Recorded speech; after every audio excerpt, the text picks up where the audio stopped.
సేపట్లో మంత్రులతో సీఎం రేవంత్ రెడ్డి కీలక సమావేశం నిర్వహించనున్నారు. కమాండ్ కంట్రోల్ సెంటర్లో సాయంత్రం 5 గంటలకు జరిగే ఈ సమావేశంలో ఏ అంశాలపై చర్చిస్తారనేది ఇప్పుడు హాట్ టాపిక్ గా మారింది. నిన్న తెలంగాణ భవన్లో కీలక సమావేశం నిర్వహించిన కేసీఆర్ పార్టీ క్యాడర్ కు భవిష్యత్తు పోరాటాలపై దిశానిర్దేశం చేశారు. అటు తర్వాత ప్రెస్ మీట్ పెట్టి ప్రభుత్వంపై విమర్శలతో విరుచుకుపడ్డారు. కేసీఆర్ విమర్శలపై కాంగ్రెస్ నుంచి వెంటనే కౌంటర్లు పడ్డాయి. అయితే కౌంటర్ల డోస్ మరింత పెంచేలా ఇవాల్టి సమావేశంలో మంత్రులకు సీఎం రేవంత్ దిశానిర్దేశం చేయబోతున్నారా అనేది చర్చనీయాంశంగా మారింది. కేసీఆర్ విమర్శలను ఎలా తిప్పికొట్టాలన్న దానిపైనే చర్చించబోతున్నారా అనేది ఆసక్తికరంగా మారింది.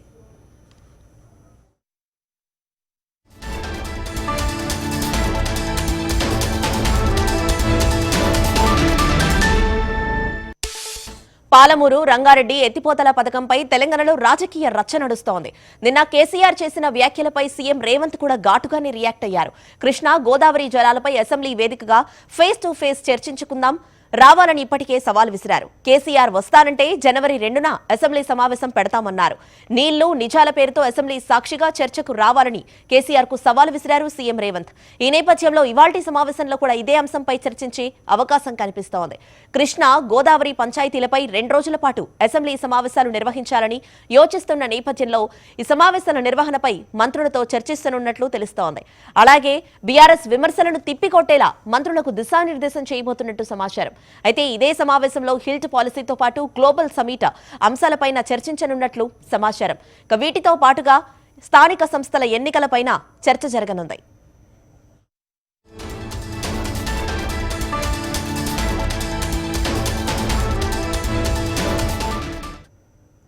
ఇక ఇదే అంశానికి సంబంధించి తాజా డీటెయిల్స్ ని మా సీనియర్ కరెస్పాండెంట్ రవికుమార్ అడిగి తెలుసుకుందాము. రవి, మరి కాసేపట్లో సీఎం రేవంత్ అధ్యక్షతన సమావేశం నిర్వహించబోతున్నారు. ఈ సమావేశంలో కనుక చూసుకున్నట్టయితే ముఖ్యంగా నిన్న కేసీఆర్ ప్రెస్ మీట్ పెట్టి ఏదైతే కాంగ్రెస్ పార్టీ పైన ఘాటు విమర్శలు చేయడం జరిగింది. సో ఆ అంశాలకి సంబంధించి కూడా ఇవాల్టి రేవంత్ రెడ్డి సమావేశంలో కొంచెం ప్రధానంగా ఆ అంశాలు తెర మీదకి వచ్చే అవకాశాలు కనిపిస్తున్నాయి. ఇక ఏ అంశాలు ప్రధానంగా ఇవాల్టి రేవంత్ రెడ్డి సమావేశంలో చర్చకు రానున్నాయి? శ్రీవిద్య, నిన్న బీఆర్ఎస్ అధినేత కేసీఆర్ విస్తృతస్థాయి సమావేశం తర్వాత ప్రెస్ మీట్లో 2 ఏళ్ల కాంగ్రెస్ పాలన వైఫల్యాలే ప్రధాన అంశాలుగా టార్గెట్గా చేసి ప్రెస్ మీట్ పెట్టినటువంటి సందర్భం ఉంది. అన్ని పూర్తి స్థాయిలో కాంగ్రెస్ సర్కారు విఫలం చెప్పేసి కూడా ఆరోపించినటువంటి సిచ్యువేషన్ ఉన్నది. ఇందుకు సంబంధించి పూర్తి స్థాయిలో చర్చించేందుకు సీఎం రేవంత్ రెడ్డి మరి కాసేపట్లో కమాండ్ కంట్రోల్కు రానున్నారు. మంత్రుల సమావేశం జరగనున్నది. వాస్తవానికి ఇది కేబినెట్ సమావేశం కాకపోయినప్పటికీ మంత్రులంతా కూడా ఈ సమావేశానికి హాజరు కావాలని చెప్పేసి కూడా నిన్న సీఎం రేవంత్ రెడ్డి ఆఫీస్ నుంచి ఫోన్లు వెళ్ళాయి. ఖచ్చితంగా ఇప్పుడు ఉన్నటువంటి 2 ఏళ్ల పాలనకు సంబంధించినటువంటి అంశాలపై అనేక విమర్శలు ప్రతిపక్షాల నుంచి వస్తున్నాయి కాబట్టి పూర్తి స్థాయిలో సమీక్షించేందుకు సీఎం రేవంత్ రెడ్డి సిద్ధమయ్యారు. రీసెంట్గా జరిగినటువంటి 3 విడతల్లో జరిగిన పంచాయతీ ఎన్నికల్లో అధికార కాంగ్రెస్ పార్టీకి 63% సర్పంచులు గెలుచుకున్నటువంటి పరిస్థితి ఉంది. వాస్తవానికి అధికార పార్టీకి 80 నుంచి 85% వరకు ఖచ్చితంగా సర్పంచులు గెలుచుకుంటారు. ఏకగ్రీవాలు ఎక్కువగా ఉంటాయని చెప్పేసి కూడా మొదట్లో చర్చ జరిగింది. కానీ బీఆర్ఎస్ ప్రతిపక్ష పార్టీకి కూడా మెరుగైనటువంటి ఫలితాలు రావడంతో ముందుగా పంచాయతీ ఎన్నికలకు సంబంధించి జిల్లాల వారీగా ఆయా మంత్రులకు సంబంధించినటువంటి ఇన్ఛార్జీలు ఉన్నటువంటి జిల్లాల వారీగా సమీక్ష నిర్వహించాలని చెప్పేసి కూడా సీఎం రేవంత్ రెడ్డి భావించారు. ముఖ్యంగా పంచాయతీ ఎన్నికలలో జరిగినటువంటి లోటుపాట్లు ఏ విధంగా ఉన్నాయి, ఎక్కడెక్కడ మైనస్ ఉన్నది, ముఖ్యంగా ఏ జిల్లాల్లో ఏ నియోజకవర్గాల్లో కొంత వెనుకబడి ఉన్నది అనేది కూడా జిల్లాల వారీగా రిపోర్టు తెప్పించుకున్నటువంటి సీఎం రేవంత్ రెడ్డి ఇందుకు సంబంధించి మంత్రులతో సమీక్షలు విస్తృతంగా చర్చించనున్నారు. ఎందుకంటే వచ్చేటువంటి జెడ్పీటీసీ ఎంపీటీసీ ఎన్నికలకు ఇదే పునరావృతం అయితే ఖచ్చితంగా అది అధికార పార్టీకి ఇబ్బందికరంగా ఉండే అవకాశాలు ఉంటాయి. కాబట్టి ఇప్పటికే బీఆర్ఎస్ అధినేత కేసీఆర్ చాలా స్పష్టంగా చెప్పారు, పంచాయతీ ఎన్నికల్లో తమకు అనుకూలంగా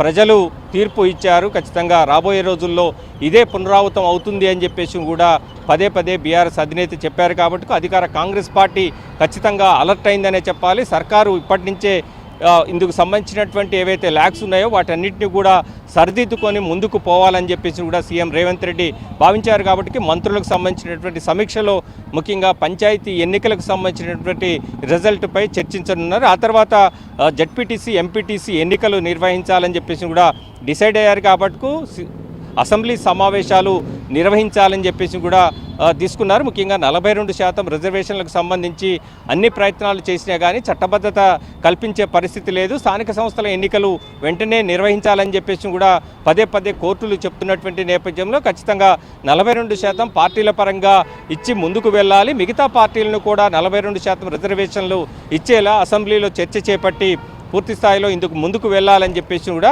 సీఎం రేవంత్ రెడ్డి భావిస్తున్నారు. ఖచ్చితంగా ఇది ప్రతిపక్షాల నుంచి రివోల్ట్ వచ్చే అవకాశం ఉన్నది.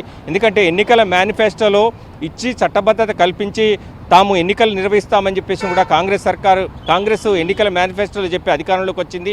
ఇప్పటికే కేసీఆర్ పదే పదే నిన్న ప్రెస్ మీట్లో కూడా చాలా స్పష్టంగా చెప్పారు. అనేక అలవిగాని హామీలన్నీ ఇచ్చి రేవంత్ రెడ్డి కాంగ్రెస్ సర్కార్ అధికారంలోకి వచ్చి పూర్తిగా వాటన్నిటిని కూడా హామీలను తుంగలో తొక్కిందని ఆరోపిస్తున్నటువంటి క్రమంలో ఒకవేళ 42% రిజర్వేషన్లకు సంబంధించిన అంశము అసెంబ్లీలో పెడితే ఖచ్చితంగా అది ఇటు ప్రతిపక్షాల నుంచి అనేక విమర్శలు ఎదుర్కొనే పరిస్థితి ఉంది. కాబట్టి వీటన్నిటిని కూడా సమర్థవంతంగా మంత్రులు ఏ విధంగా ఎదుర్కోవాలి, ఉన్నటువంటి ల్యాబ్స్ అన్నింటిని కూడా ఫుల్ఫిల్ చేసుకుంటూ ముందుకు ఏ విధంగా వెళ్ళాలి, ప్రతిపక్షాలు చేసేటువంటి ఆరోపణలు ఏ విధంగా తిప్పికొట్టాలి, కేసీఆర్ లేవనెత్తినటువంటి అంశాలకు ధీటైనటువంటి ఆన్సర్స్ ఏ విధంగా ముఖ్యంగా ప్రజల్లో కేసీఆర్కు మైలేజ్ రాకుండా ముఖ్యంగా కేసీఆర్ చెప్పినటువంటి అన్నీ కూడా అవాస్తవాలని చెప్పేసి కూడా నిన్న CM Revanth Reddy chit chat పెట్టి చెప్పారు. అంతేకాకుండా మంత్రులు కూడా ప్రెస్ మీట్ పెట్టి వరుసగా గాంధీ భవన్లో కానీ లేదంటే సచివాలయంలో కానీ ప్రెస్ మీట్ పెట్టి కేసీఆర్ చేసినటువంటి ఆరోపణలన్నీ కూడా తప్పుల తడకలని చెప్తున్నారు. కానీ ఇదే అంశాన్ని ప్రజల్లోకి తీసుకువెళ్లాలంటే ఖచ్చితంగా మంత్రులు అంతేకాకుండా ఎమ్మెల్యేలు ఎంపీలంతా కూడా సమర్థవంతంగా ముందుకు వెళ్ళాలని చెప్పేసి కూడా సీఎం రేవంత్ రెడ్డి భావిస్తున్నారు. కాబట్టి ఈ సమీక్ష సమావేశంలో కీలక నిర్ణయాలు తీసుకొని భవిష్యత్తు కార్యాచరణ ఏ విధంగా ముందుకు పోవాలి, ముఖ్యంగా వచ్చేటువంటి స్థానిక సంస్థల్లో చాలా కీలకమైనటువంటి జడ్పీటీసీ ఎంపీటీసీ ఎన్నికలు మెజారిటీ స్థానాలను కైవసం చేసుకోకపోతే అది సీఎం రేవంత్ రెడ్డితో పాటు కాంగ్రెస్ సర్కారుకు ఇబ్బందులు కొని తెచ్చిపెట్టే పరిస్థితి ఉన్నది. 2 ఏళ్లుగా జరుగుతున్నటువంటి ఉప ఎన్నికల్లో కాంగ్రెస్ పార్టీ పైచేయి సాధించినప్పటికీ ఇప్పుడు జరిగినటువంటి పంచాయతీ ఎన్నికల తీరు కావచ్చు, ఆ తర్వాత రాబోయేటువంటి జడ్పీటీసీ ఎంపీటీసీ ఎన్నికలు, మున్సిపల్ ఎన్నికలు, గ్రేటర్ హైదరాబాద్ మున్సిపల్ ఎన్నికలు వచ్చే ఏడాది ఫిబ్రవరిలో జరుగుతాయి. కాబట్టి వీటన్నిటిని కూడా ఛాలెంజింగ్గా ముందుకు పోవాలంటే పంచాయతీ ఎన్నికల్లో వచ్చినటువంటి రిజల్ట్స్ను పూర్తి స్థాయిలో సమీక్షించుకొని అందులో ఉన్నటువంటి లోటుపాట్లన్నిటి కూడా సరిదిద్దుకొని ముందుకు వెళ్లాలన్న ఆలోచనలో సీఎం రేవంత్ రెడ్డి ఉన్నారు. ఇప్పటికే కేసీఆర్ చాలా స్పష్టంగా చెప్పారు. ఇప్పటివరకు 2 ఏళ్ల పాలన అంతా కూడా మేము పరిశీలించాం, అప్పటి వరకు సైలెంట్గా ఉన్నాం, ఇకపై ఖచ్చితంగా ఊరుకునే ప్రసక్తి లేదు, రాబోయే రోజుల్లో మరింత తీవ్రతరం చేస్తాం కాంగ్రెస్ చేస్తున్నటువంటి సర్కారు వైఫల్యాలపై అని చెప్పేసి కూడా స్పష్టంగా చెప్పారు. వీటన్నిటిని కూడా సమర్థవంతంగా ఎదుర్కోవాలంటే ఖచ్చితంగా మంత్రులు, ఎమ్మెల్యేలు, ఎంపీలు వీళ్ళందరూ కూడా ఎమ్మెల్సీలంతా కూడా పటిష్టంగా ముందుకు పోవాలన్న సీఎం రేవంత్ రెడ్డి ఆలోచన మేరకే ఈ కీలకమైనటువంటి సమావేశం మరి కాసేపట్లో జరగబోతుంది. ఖచ్చితంగా రాబోయేటువంటి భవిష్యత్ కార్యాచరణతో ఏ విధంగా ముందుకు పోవాలన్న దానిపై ఈ మంత్రుల సమావేశంలో దిశానిర్దేశం చేయనున్నారు Sri Vidya. Right, thank you Ravi for the details. Kurnool